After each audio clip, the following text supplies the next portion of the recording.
Hey, what's going on, BookTube? Welcome back to the channel. So, a couple days out from my move, and there's basically no books in my apartment at all, other than the few you kind of see on my desk here. But I was driving home from work, and I knew that if I went to the used bookstore, I would get stuck in bumper to bumper traffic after I left. Instead of just driving home normally. So, of course, I went to the used bookstore and I found 5 science fiction hardcovers. And these were in the sale bin outside my not local used bookstore. It was quite far. And I got caught in traffic, obviously. But I found 5 science fiction book club edition hardcovers from the 70s and 80s for $2. They were roasting outside in the sun and they smell. Not as bad as my last outdoor haul, but they are old nonetheless. And to just go through them really quickly, I already started this one. It is the Ophiuchi Hotline by John Varley. Now, I've never read John Varley. I don't know anything about him, but this book, through the first 10, 15 pages, reminds me of Altered Carbon by Richard K. Morgan, where it's a sci-fi world in the future, and there's clones, and you can kind of replicate consciousness. So, yeah. Ophiuchi Hotline by John Varley. Next up, we have Limits by Larry Niven. I have never read Larry Niven. I know he's famous for Ringworld. Limits, not a very popular one of his, but it's just a collection of short stories, as far as I can tell. Published by Del Rey. Cool book club cover. Ophiuchi Hotline was published by the Dial Press. It looks like it's part of the Quantum Science Fiction program, which the titles are vetted by Asimov and Ben Bova. I've never heard of Quantum or Dial Press before, so that is neat. Next little hardcover, Unicorn Variations by Roger Zelazny, famous for Lord of Light. I haven't read Zelazny either. But this is published by Timescape Books. And I was looking on Wikipedia about this book. Or no, maybe Goodreads or some site. And apparently the idea from the book is that Zelazny was asked to write some short stories for. One was a story about being in a bar. One was a story about unicorns, and another was a story about chess. And he was talking to George R.R. Martin of A Song of Ice and Fire fame, and George was like, "Why don't you just write all 3 of those in one short story, and then submit just one to all 3 of those contests or anthologies?" And so Zelazny did it, and I think he won a Hugo for whatever short story has the chess unicorns. So correct me if I'm wrong, but that was a wild origin story for a Hugo winning short story. Great back cover of this one. But yeah, short stories by Zelazny. Next up, the last 2 from the haul, The Integral Trees and The Smoke Ring by Larry Niven. These seem to be part of the State series by Niven.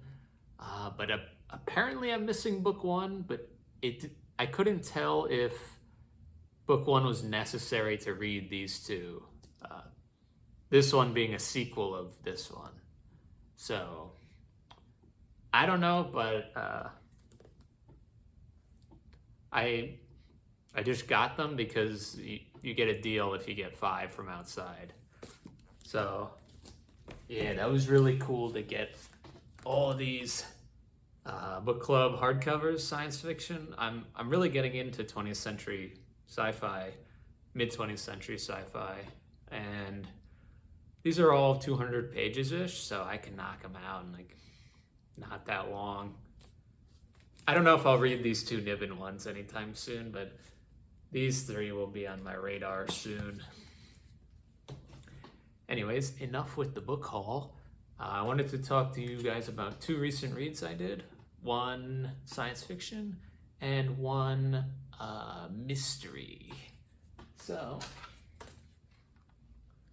first we will talk about science fiction, where I read Philip K. Dick's The Man in the High Castle.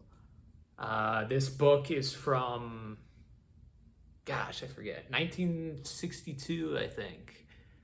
And this is one of the most well-known, I think, science fiction stories or novels of the 20th century. Man in the High Castle is an alternate history where Germany and Japan won World War II. Now, I'm not sure if there were other alternate histories like this before Dick wrote Man in the High Castle, but to me it seems like a decently novel concept for when it was published. I'm sure subsequent decades have tons of alternate histories now, but I'm not a big reader of that genre, so I really couldn't say. But the setting was awesome. It takes place mostly in San Francisco, which is part of the PSA, like the Pacific States Authority or something, which is one of the 4 quadrants of the United States that was divvied up by Japan or Germany. Japan got the Pacific, Germany got like the Northeast, and Midwest is called the United States of America. Then the area we know as the South, the Southern United States, that was just called the South, but it was also ruled by Germany. And then kind of in the middle in the Rocky Mountains was more neutral territory. I forget the exact name of that quadrant. But I really liked the story. The Germans in this tale carried on, obviously or the Nazi Party, carried on their wicked ways and subjugating different races and cultures and classes underneath them in the name of progress and perfection. And they drained the Mediterranean Sea, and they kind of wiped out Africa completely. And they're trying to go up into space, into Mars and Venus and such. And then Japan is on the other side of the world, just kind of chilling. They're just like the same old Japan, pretty much, not really expanding past what they took in the Pacific. And yeah, so that's the setting that this book occupies. But the actual story was, I thought it was just silly. This book isn't very long, but we follow like 4 or 5 different characters. One is a Americana antiques dealer. One is a Japanese guy who works for the Trade Commission in San Francisco. One guy it's like a welder or metal worker or something who goes into the jewelry business. And then another character is the welder's ex-spouse or separated spouse who's a judo instructor. And what really ties the characters together is, one, the Book of Changes, the I Ching, the ancient Chinese text, where characters use that and some sort of like plant stalks or something they like organize it into hexagrams, and whatever hexagram they get based on, it's like throwing bones. Whatever hexagram they get is corresponds to something in the I Ching, and it's like a fortune telling or horoscope or something. So a lot of characters like religiously use that, which was kind of interesting, but like not at all relevant to the story. It was just like something they did. And then the second thing that connects most of the characters is the man in the high castle, who is an author named Hawthorne Abinson. And Abinson wrote a book called The Grasshopper Lies Heavy, which imagines an alternate history that the United States and the Allies actually won World War II, and it was not Germany and Japan. So it's like a meta alternate history, looking at it from our point of view. And that is the overview of like the characters and some of the plot. There's not really much plot. I don't even want to get into it. I thought the plot was stupid, and I think Dick wasted a great setting while he was getting all philosophical about like the nature of art and such. Which, like, wrong place, wrong time, Philip. That said, I love Philip K. Dick's writing of like paranoia and fear and schizophrenic ramblings. He probably had some of those in real life, so I guess he had good experience. And there's a lot of ups and downs in The Man in the High Castle. It's definitely my least favorite Philip K. Dick so far. Please let me know, is the show good? The Amazon show? I feel like the show would be better than the book. So let me know.